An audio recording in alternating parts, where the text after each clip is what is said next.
Welcome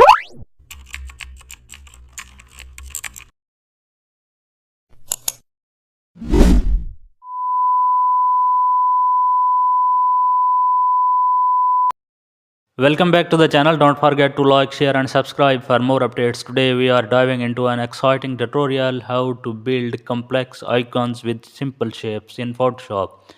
Begin with basic geometry shapes like circles, rectangles and rounded squares. Combine them using the path operations panel. Merge overlapping areas to form unified icon components. Now adjust anchor point using direction selection for custom curves. Duplicate consistent shapes to maintain design uniformity. Use align tool to keep spacing mathematically accurate. Apply a single color fill for minimalist icon style. Add a thin consistent stroke around the icon for clarity. Modify corner radius to soften the